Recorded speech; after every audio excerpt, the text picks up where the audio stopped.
Although outgoing President Donald Trump has so far avoided facing any legal consequences due to his incitement of the Capitol riots, he is actually being more affected in a more material way. Now, this is a good story. This is from the New York Times. Okay, they're reporting that in the span of the last 4 days, Trump's family business has lost its online store and its ability to host one of the most prestigious golf tournaments, as well as a lot of potential money and a lot of business relationships, which means no money, no money.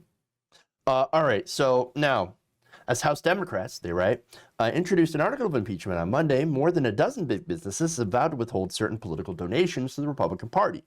Coca-Cola started out saying that it would pause donations from the Political Action Committee, saying in a statement, quote, "These events will be long remembered and will factor in our future contribution decisions."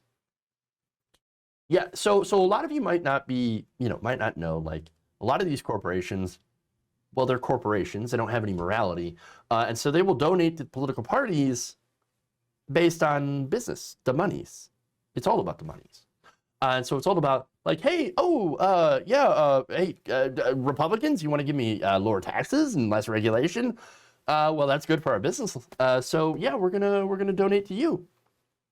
And corporate Democrats, if you do the same, then yes, we're also going to donate to you. We're going to play both sides against the middle, because at the end of the day, we're still going to get preferential treatment, whether it be tax breaks, incentives, giveaways, anything that helps kind of our bottom line. So understand that's how corporations make a lot of their decisions. So also understand that this is not based on any sort of moral calculation. Turns out that fomenting rebellion and incitement is also kind of bad for business. So understand that this is where that decision really comes from. That said, dealing with Donald Trump to these businesses now is considered to be toxic because of how toxic the Trump brand is, because of how toxic Donald Trump is. Marriott is another one. The giant hotel chain said it would pause donations from its Political Action Committee to those who voted against certification of the election, a reference, of course, to congressional Republicans that voted to join Mr. Trump's false claims of election fraud. Morgan Stanley and AT&T also said, too, that they would suspend contributions to those lawmakers. Contributations. I almost made up a word. I'm trying to make up words here. No, anyway. So a lot of companies since then have come out. A couple of these will be repeats, but I'm just going to have, in total what I know so far.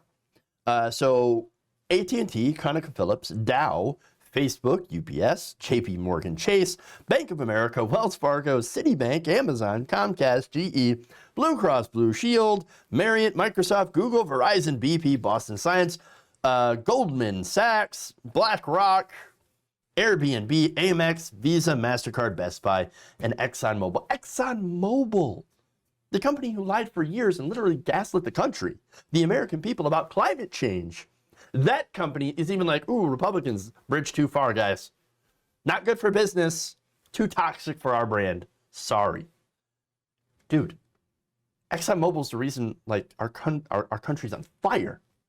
And even then they're like, no, that's the bridge too far for ExxonMobil. Like, oof, nope, sorry, guys.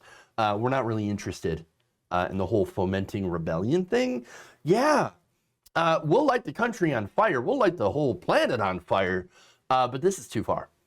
Bad for business. Not good for PR. Rights. Wow. But look, there's more. And this is something that is going to hurt Donald Trump to his very core, his very being. Right? He's not happy about this. The biggest blow came on Sunday when the PGA of America decided that it would strip Trump's New Jersey golf club of a major tournament. Again, this is what Trump cares about. Oh my God, they're not going to golf at my resort anymore, so I lose out on the monies. But more of like the PR branding type of thing. Oh, so that's what you care about.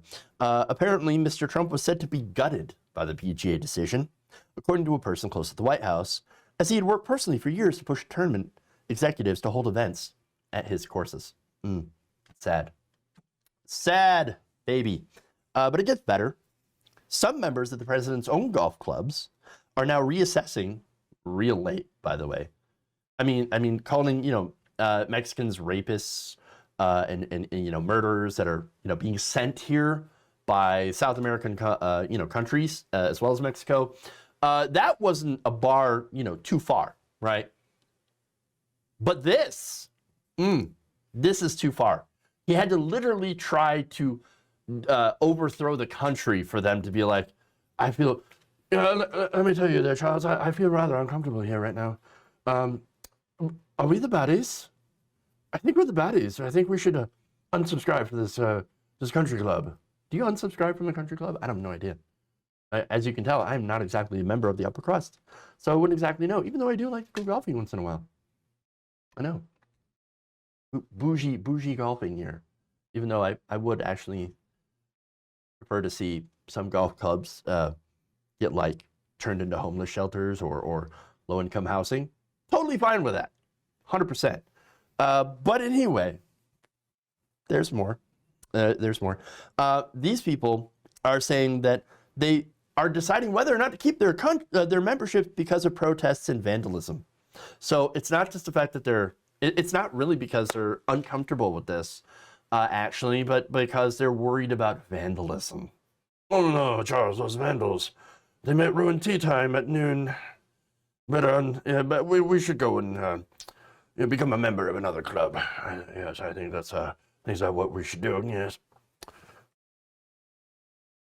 But let's go to his hotels. There's even better news about this, okay? So now, David Sangri, a hotel consultant from Ohio, he weighed in. He said that Mr. Trump's role in the attack at the Capitol would further undermine the company's efforts to appeal to affluent customers who are not Trump supporters. So they got to get in the affluent people, as I just mentioned. Mr. Sangri said, this is a big negative. There's no question they're going to lose more events because many groups are saying, we don't want to be associated with this brand. It's all a brand. It's all a brand to them. Right. That became even clearer on Monday night when the New England Patriots coach Bill Belichick said he would refuse the Presidential Medal of Freedom. What does that even mean anymore? What is that medal even for anymore? Okay, you give it to Rush Limbaugh, it's lost all its meaning at this point. So it's just like useless, it's worthless, it's a paperweight. Presidential Medal of Freedom. We're just gonna give it to random coaches for football because football, all about freedom. Let me tell you, freedom. And now he's thinking standing for this is like, standing up for my country by refusing the Presidential Medal of Freedom. That means I deserve a Presidential Medal of Freedom. Oh, God. Just imagine if Joe Biden does that. Oh, don't do that. Please don't do that. Okay. But anyway, hey, look, all this stuff sounds pretty bad for Trump, right? But it can't be all bad. I mean, Donald Trump's a great businessman, right? He's going to do fine on his own. He's going to do excellent. He's got the greatest business chops ever. He's just going to make his own social media, for example, with hookers and blackjack. And he's going to be very successful in doing that. He's going to rival OAN. He's going to rival Newsmax. He's going to beat the crap out of Twitter with the millions of patriots that will sign on to Trumper. Will it be Trumper? Will it be Trump book? Book Trump? I don't know. Will it be a microblog? Who knows? Who knows? But this has been buzzing around for like the last 4 or 5 years. The rumor that the Trump family is considering starting a media outfit that would, quote, cater to Mr. Trump's tens of millions of supporters in an effort that gained some urgency last week when Twitter and Facebook barred the president from their platforms. Trumpet. Oh, Trumpet. That's real good. Jen Helaradilum. That's really good. That's awesome. Trumpet. There you go. Or you could go the parlor route and be like Trump A. Yeah. Okay. Anyway, there happens to be a little problem with that. It turns out if you want to actually have a successful media venture, and I would know a little bit about this because I myself am in the middle of doing my own media venture, at least on YouTube, and the YouTubes and the Twitches and the Facebooks. I know a tiny bit about that. It turns out it takes a little bit more funding. We are shoestring, we're grassroots. So everything is DIY, do it yourself, because there ain't nobody else that's gonna do it. There's a staff of one here. Turns out I don't actually sit in a fancy ass studio. I have a green screen and everything's cheap. Because it turns out if you're trying to do something professional, it's not cheap. It costs the monies. And he's got to get the monies from somewhere. And he's not going to have a lot of investors. In fact, there's going to be very, very few investors in this. In fact, Sheldon Adelson just died. Sheldon Adelson gave Trump a lot of money. Sheldon Adelson's gone. You also have one half of the Koch brothers that's gone that are not exactly the most pro-Trump conservatives at this point. And so where's he going to get the monies? Where's he going to get the monies? Well, nobody knows. In fact, the New York Times talked about this. They said even plans to launch a Trump media platform will face obstacles. If Mr. Trump seeks to forge a new conservative news network or join an existing one like OAN or Newsmax, corporate advertisers are hardly guaranteed to support him. There's that. John Klein, the former president of CNN, said this: "There's only so much that My Pillow guy can subsidize," referring to Mike Lindell. Yeah, I know, right? There's only so much money that the My Pillow guy can give you. That's an epic burn. I love that. And then adds, "It's suddenly a lot more of a daunting proposition than it was a week ago for OAN and Newsmax." Because, look, OAN and Newsmax, well, they're businesses too. They got to have the monies. They got to have the corporate advertisers, even though they say some pretty insane shit. Having Trump join or have a venture or co-venture with them, yeah, it might help with the conservatives giving the donations, but overall, the corporate advertising is kind of where it's at. That's where they get the majority of their monies, and they may not want to put that online because, again, it's all about the monies.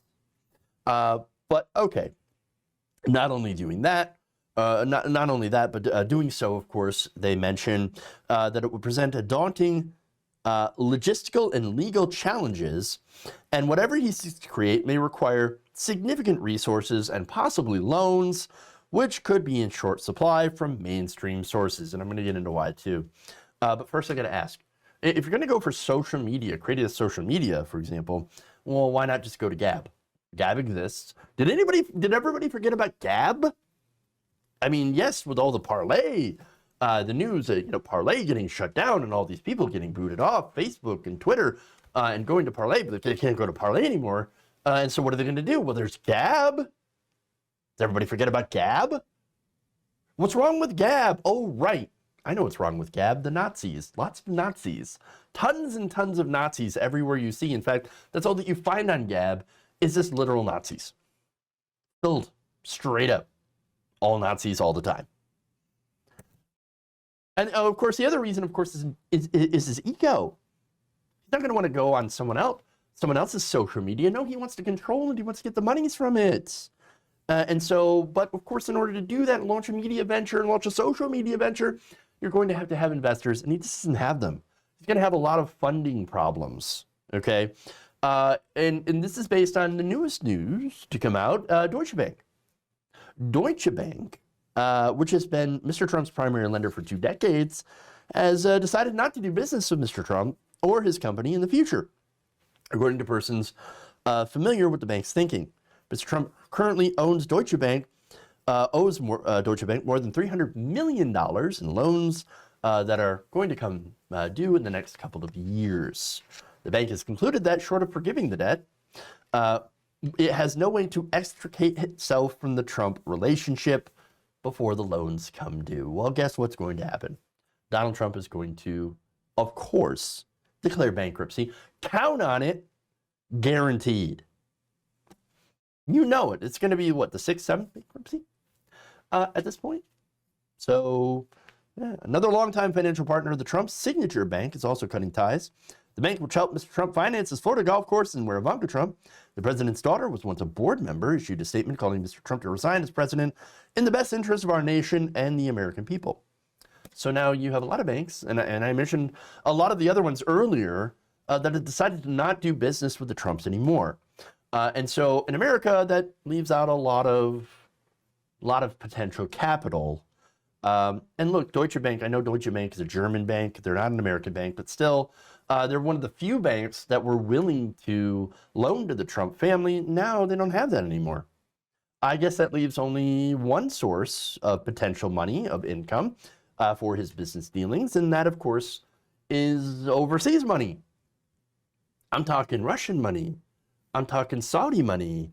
I'm talking, other country, Argentinian money, Brazilian money, Indian money, all these from a lot of right-wing governments. That kind of money. Yeah.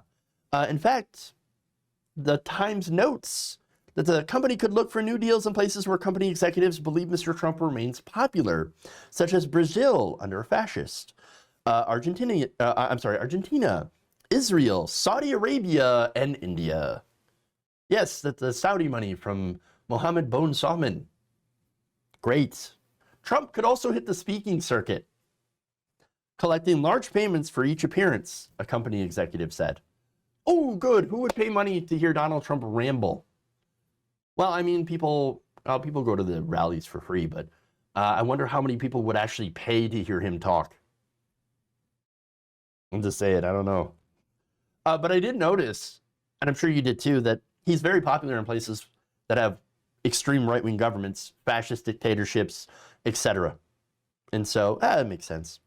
But getting funding from those countries would be kind of ironic for a quote-unquote America First president, although it would be 100% on brand for a president who always puts his wealth over anything else. If you enjoyed this video, please give us a like and share with your friends. You can subscribe and help out the channel by becoming a patron. It's patreon.com/Jeff Waldorf, or you can become a channel member as well by hitting the join button below.